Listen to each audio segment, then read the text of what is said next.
Hey, have you ever wondered or even heard this wild rumor or this old legend that Paul McCartney of the Beatles was supposed to have died, been replaced by a look-alike, and that the Beatles had placed clues and all kinds of other messages in their albums? If you want to discover these clues and understand exactly what the Beatles were doing, they were masters of what they call backmasking. This is where you record something and then play it reversed on an album or a record or music, and then it makes a different sound.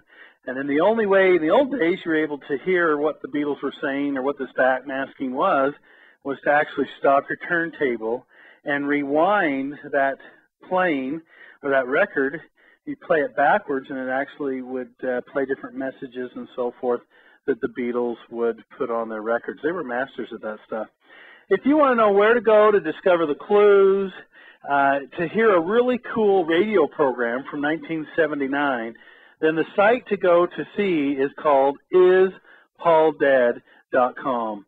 And it's got all the records, all the albums, explains the story. You can go and purchase this radio program, digitally remastered on a CD for you, and it plays all the songs backwards and all these different things. Because nowadays it is so hard to play an MP3 backwards or a CD. I mean, the only way you can do it is to actually go back and listen to this radio program. So if you are kind of stumbling across these clues and wondering what the Beatles were up to, this is a great place to go to explain it all, and it's all right there, IsPaulDead.com.